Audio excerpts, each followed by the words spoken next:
Ahora empieza réplica y contrarréplica. Lo que se dijo en Contacto Directo. Muy buenos días. En los temas de este domingo, el anuncio del candidato Lenín Moreno de revisar el anticipo al impuesto a la renta y su negativa a participar en debate con el candidato Guillermo Lasso. También el decrecimiento según el FMI y el desempleo según el INEC. Y la carga tributaria. Aquí empezamos. Hoy en réplica y contrarréplica. Donde Lenín Moreno tuviera que explicarle al país por qué su binomio, que era la persona encargada de las áreas estratégicas que están plagadas de corrupción, sigue siendo su binomio. Dice que Lenín Moreno no quiere dar la cara. Lenín Moreno tiene ahora una prioridad fundamental en su campaña: dialogar con los ecuatorianos y las ecuatorianas. Lo que observamos es que, más allá del ciclo económico, ha existido un sinnúmero de reformas tributarias que se observan en cada uno de los recuadros grises. La recaudación se ha incrementado principalmente por el incremento de la actividad económica y por una mayor eficiencia en la gestión y un mejor control del fraude fiscal. Ecuador tiene una de las tasas más bajas de desempleo de la región: 5.2% de desempleo y 19.4% de subempleo. Me ratifico lo que expresé el lunes 14 de noviembre del presente año. Son 5 millones de ecuatorianos aproximadamente los que están en desempleo y empleo inadecuado. César Monge, director nacional del movimiento Creo, arremetió contra el candidato del oficialismo, Lenín Moreno, por no aceptar un debate con Guillermo Lasso. Además, explicó que a su criterio la consulta sobre paraísos fiscales tiene dos objetivos: que el actual presidente participe en campaña en favor de Moreno y, por otro lado, intentar perjudicar la imagen de Guillermo Lasso, que, según dijo, tiene inversiones lícitas en Panamá. María Fernanda Espinosa, integrante del Buró de Campaña de Alianza País, replicó señalando que Moreno se encuentra ocupado, reunido con sectores de la ciudadanía, y que en lo de fondo, sobre la revisión del anticipo al impuesto a la renta que había anunciado el candidato Moreno, será redirigido a un programa denominado Impulso Joven. Veamos los detalles. Aquí queda claro que este tema de la consulta no es nada más que un trampolín para que el señor Correa sea sujeto político durante la campaña y pueda impulsar a su candidato, que es Lenín Moreno. Esto no se trata de un tema ético, porque si se tratara de un tema ético, Alianza País, que se rasgaba las vestiduras diciendo que sus funcionarios no estaban en los Panama Papers, resulta que hoy por hoy el gerente general de Petroecuador se lo descubrió pues en los Panama Papers, en la investigación. Guillermo Lasso no está en una sola hoja de la investigación de los Panama Papers. Los que sí están son los delincuentes correístas, los señores que trabajan para o trabajaban para el correísmo, y algunos de ellos que hoy han fugado.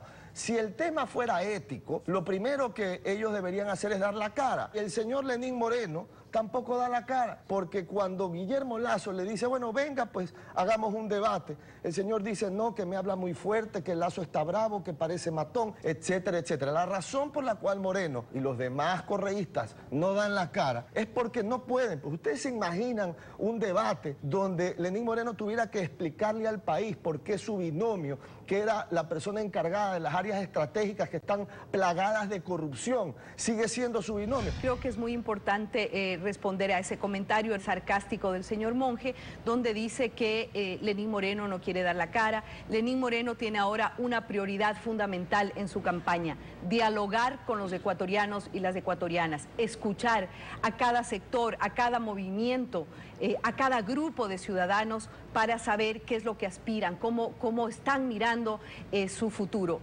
Esa es su prioridad en este momento. El tema de la corrupción en Petroecuador. El tema de la corrupción es un tema de los 5 temas prioritarios que ha propuesto el candidato Lenín Moreno. Sabemos, empleo y producción, uno de los temas más importantes para los ecuatorianos. El segundo tema, acceso a la educación a los jóvenes para todos y todas.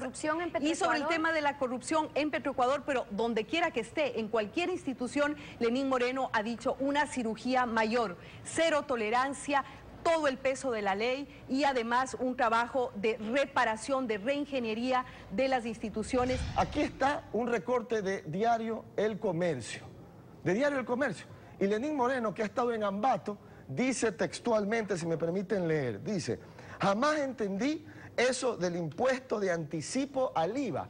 Claro que no lo entendió, pues, señor Moreno, no ve que eso no existe.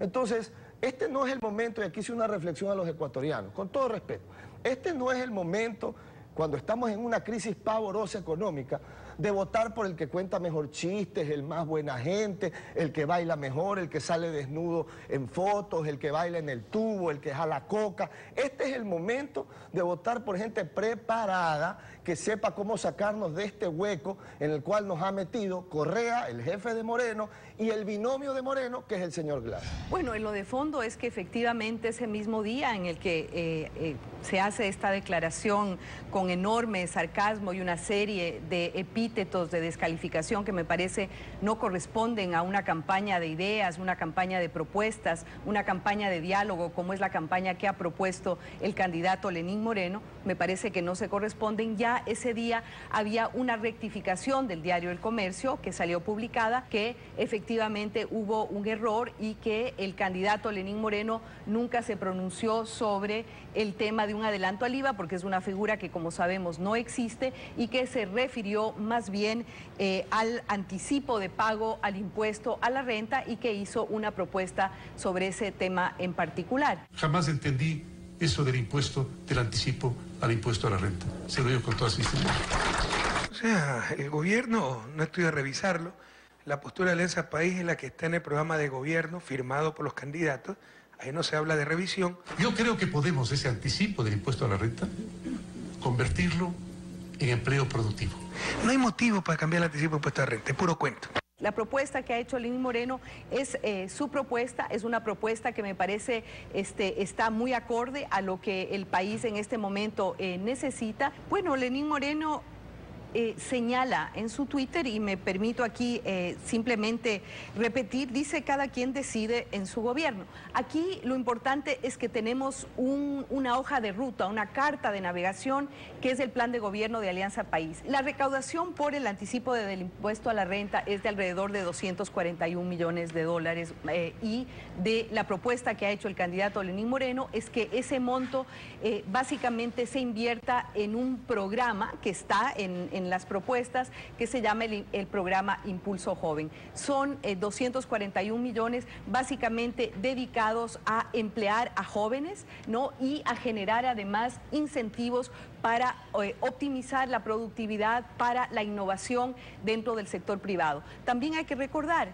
9 de cada 10 empleos en este país son generados por el sector privado. La idea es dinamizar la economía, la producción y el empleo. En pocos minutos más, la carga tributaria en el país vista desde la perspectiva empresarial y del SRI. Ya regresamos. Más adelante. Lo que observamos es que, más allá del ciclo económico, ha existido un sinnúmero de reformas tributarias que se observan en cada uno de los recuadros grises. La recaudación se ha incrementado principalmente por el incremento de la actividad económica y por una mayor eficiencia en la gestión y un mejor control del fraude fiscal.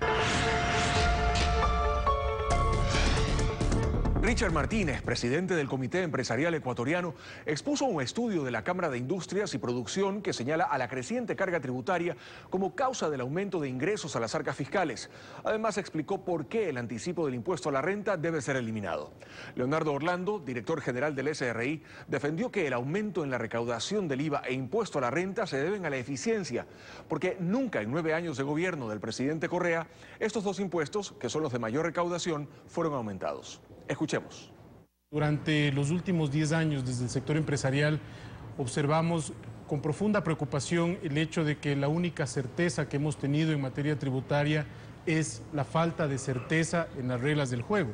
Permítame compartir esta gráfica en la cual se incluye la tasa de crecimiento económico trimestral o cada trimestre medida con el año anterior, desde el año 2007 hasta la actualidad. Lo que observamos es que, más allá del ciclo económico, ha existido un sinnúmero de reformas tributarias que se observan en cada uno de los recuadros grises, que han afectado la posibilidad de invertir más y de tener un entorno y un panorama mejor para la inversión. Efectivamente, durante los últimos años el nivel de recaudación tributaria ha mejorado, como usted bien lo ha señalado, se ha incrementado ese nivel de recaudación, pero no solamente por términos de eficiencia, como señala la autoridad tributaria. Desde nuestro punto de vista, en las cifras encontramos que del total del incremento de los impuestos desde el 2007 a la fecha, una buena parte, cerca de un tercio, está explicado no por las razones de eficiencia, sino por nuevos impuestos, por un incremento de la carga impositiva. Como se ha cuestionado los análisis del Servicio de Rentas Internas respecto de un estudio que se hiciera en el 2012, cuya actualización se hace de manera permanente, que la recaudación se ha incrementado principalmente por el incremento de la actividad económica y por una mayor eficiencia en la gestión y un mejor control del fraude fiscal, yo quiero referirme a los dos impuestos principales en cuanto a la recaudación del Servicio de Rentas Internas. El impuesto al valor agregado y el impuesto a la renta representan más del 80% de la recaudación de los impuestos que administra el Servicio de Rentas Internas. Y como usted conoce, Alfredo, desde el año 2006 al año 2015 no existió ningún incremento. En el 2006, la contribución tributaria sobre el PIB del IVA fue del 5.6%. Para el año 2015 fue del 6.5%. Es decir, sin incrementarse la tarifa impositiva del IVA. Entonces, si eso no responde a una mayor eficiencia en la gestión, a una mayor formalización de la economía, a que se transparenten más los ingresos de los actores económicos, ¿a qué factor obedece? Y en el caso del impuesto a la renta, que también en el caso de sociedades pasó del 25% al 22%, progresivamente se fue disminuyendo. En el año 2006 la contribución del impuesto a la renta en sociedades era del 2.4% sobre el Producto Interno Bruto. En el año 2015, sin considerar la remisión, que tuvo un importante resultado y una importante contribución a la recaudación del año 2015, principalmente en el impuesto a la renta, pasa a 3.2%, es decir, 0.8% adicional. Tenemos una gráfica que justamente compara la evolución de esa carga tributaria. En el año 2001, la carga que incluye no solamente impuestos pagados al Servicio de Rentas Internas, sino también arancelarios, a los GATS, las contribuciones que se hacen en materia de seguridad social y también el 15% de pago a los trabajadores, llega al 14,1%. En la actualidad, el último año disponible, tenemos que esa cifra se ubica en el orden del 23%. Es decir, en los últimos 9 años de política tributaria, con constantes cambios normativos, encontramos un crecimiento del PIB de aproximadamente 7 puntos porcentuales. Es decir, estamos hablando de una cifra bastante importante. Las cifras de la CEPAL lo demuestran, la Comisión Económica para América Latina. Ecuador es el país que en promedio más ha registrado el incremento de la carga tributaria. El señor Martínez refería como una carga fiscal también a la participación de los trabajadores, del 15% sobre las utilidades. Beneficio laboral y social que no va en favor del Estado, sino en de los trabajadores. Esa contribución o esa carga empresarial, porque sí es un costo para las empresas, que a su vez es deducible del impuesto a la renta, no se debe considerar dentro de la carga fiscal. Pero también debemos de referirnos a que en el caso de las utilidades, que es base imponible del impuesto a la renta, estas se han prácticamente triplicado en el periodo del 2006 al 2015. Aceptamos que dentro del concepto y los estudios de carga fiscal que se hace a nivel mundial, las contribuciones a la seguridad social, esas sí se consideran, no la participación laboral de trabajadores. Pasó en el año 2000, teníamos una participación en el año 2006 de 3.3% del PIB a 5% del PIB en el año 2015. Usted sabe que la contribución o el aporte personal de los trabajadores y patronal no ha tenido un incremento. Tuvo un ligero incremento en el año 2014 de 0.10% en favor de la jubilación de las personas con discapacidad, porque es un régimen solidario y subsidiario. Las autoridades señalan que el 92% de ese incremento de recaudación se explica por más eficiencia. Si es que eso fuese así, Stephanie, creo que hay un argumento sólido para desmontar impuestos como el impuesto mínimo, que fueron creados por un tema supuestamente de evasión. Entonces, si se ha mejorado en tal nivel la eficiencia, no hace sentido mantener un impuesto tan perverso y tan regresivo que duplica prácticamente la tarifa de impuesto a la renta, que hoy es del 22%, pero que muchas empresas terminan pagando mucho más. Efectivamente, el anticipo que no se le devuelve luego cuando se tributa más del 22% del impuesto a la renta. Al respecto, nosotros como Administración Tributaria consideramos que somos dueños de la verdad, pero les pedimos a los dirigentes, actores políticos y dirigentes empresariales hacer un análisis serio y objetivo de las cifras y de las políticas económicas y tributarias. Por ejemplo, en el caso del anticipo del impuesto a la renta, hay una reciente reforma que se estableció a través de la Ley Orgánica de Incentivos, que establece la posibilidad de devolución ya de este anticipo mínimo, no una vez cada 3 años y por caso fortuito o fuerza mayor, sino una vez cada año cuando la actividad económica del contribuyente así lo demuestre. Se compara contra el impuesto a la renta causado, el impuesto a la renta promedio de los contribuyentes, y ese exceso se devolverá anualmente. Pero adicionalmente se han incorporado en el ordenamiento tributario en los últimos años importantes beneficios en favor de ¿quiénes? De las microempresas. Las microempresas van a tener un cálculo más simplificado, al igual que las personas naturales no obligadas a llevar contabilidad. La mayor parte de las empresas en el Ecuador son microempresas. Un total del 45% de las microempresas a partir del año siguiente volverán a la fórmula tradicional de cálculo del anticipo similar a las personas naturales no obligadas a llevar contabilidad. Y en el caso de las nuevas empresas, desde el año 2011 se amplió el beneficio de que los 2 primeros años no se calcule el anticipo a 5 años. Y se han ido incorporando otros beneficios como por ejemplo la exclusión en la fórmula de cálculo de las nuevas inversiones para no desincentivar las mismas. Tras la pausa, la cifra del desempleo según el INEC y el de crecimiento según el FMI. Ya volvemos. Más adelante. Ecuador tiene una de las tasas más bajas de desempleo de la región. 5.2% de desempleo y 19.4% de subempleo. Me ratifico lo que expresé el lunes 14 de noviembre del presente año. Son 5 millones de ecuatorianos aproximadamente los que están en desempleo y empleo inadecuado. Larry Yumibanda, presidente del Colegio de Economistas del Guayas, había hablado sobre el decrecimiento del PIB del Ecuador en los próximos años, de acuerdo a la proyección del Fondo Monetario Internacional, y también del número de personas desempleadas y con empleo inadecuado que registra el INEC. Mediante cadena, la Secretaría de Comunicación replicó a Yumibanda, cuestionando la estadística del FMI y rechazando la cifra de cerca de 5 millones de desempleados y subempleados que advertía Yumibanda. El presidente del Colegio de Economistas del Guayas contrarreplicó. A continuación, los detalles. Larry Yumibanda se basa en lo que dice el Fondo Monetario Internacional, como si fuese una fuente confiable en proyecciones económicas. Por el contrario, se cuentan más desaciertos que aciertos. Por ejemplo, en el 2008 el fondo dijo que Ecuador crecería 2.9% y creció 6.4%. En el 2009 aseguró que existiría un decrecimiento del 2% y Ecuador creció 0.6%. Igual ocurrió en el 2011, año en el que dijeron que crecería 3.2% y creció 7.9%. En el 2016 la proyección fue que habría un decrecimiento del 5.5%, pero luego rectificaron y aseguraron que sería el 2.3%. Y por cierto, ambas cifras fueron erradas. El Fondo Monetario Internacional jamás acertó. ¿Cómo es que este político le da tanta credibilidad? Cuando les conviene, utilizan al Fondo Monetario Internacional y cuando no les conviene, simplemente lo desacreditan. ¿Por qué digo esto?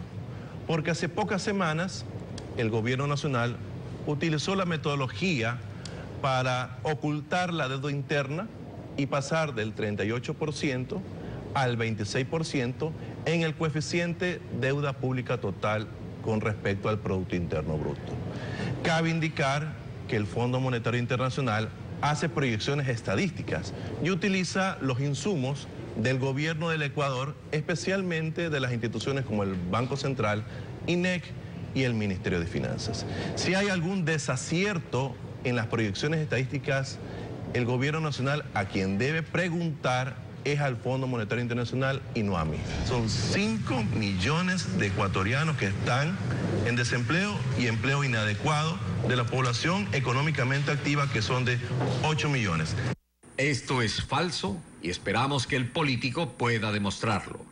Ecuador tiene una de las tasas más bajas de desempleo de la región. 5.2% de desempleo y 19.4% de subempleo. La suma de ambas cifras dan un total de 24.6% y eso no representa 5 millones de ecuatorianos, como desacertadamente sostiene el ex concejal del PRIAN. Además, 22.500 personas se beneficiaron del seguro de desempleo y 7.000 trabajadores conservaron su trabajo al optar por una jornada laboral reducida y otros por la prolongada. A esto se suma la creación de más de 31.000 plazas de trabajo solo en Manabí y Esmeraldas y más de 9.000 nuevas afiliaciones a la Seguridad Social. Me ratifico lo que expresé el lunes 14 de noviembre del presente año. Son 5 millones de ecuatorianos aproximadamente los que están en desempleo y empleo inadecuado del total de 8 millones que corresponde a la población económicamente activa. Voy a presentar un cuadro en donde el empleo inadecuado son aproximadamente 4.458.338 personas y el desempleo, las personas que están en desempleo a septiembre del 2016 son 419.173 personas. En total, las personas que están con empleo inadecuado, que suman el subempleo, el empleo no remunerado y otro empleo no pleno, suman 4.877.511 ecuatorianos, que si lo comparamos con la población económicamente activa, que son 8.057.159 ecuatorianos, corresponden al 60% de la PEA. Entonces, yo no miento, los que mienten son otros. Aquí concluimos, los esperamos la próxima semana en una nueva edición de Lo Dicho en Contacto Directo, aquí en Réplica y Contrarréplica. Continúen ahora en sintonía de Ecuavisa.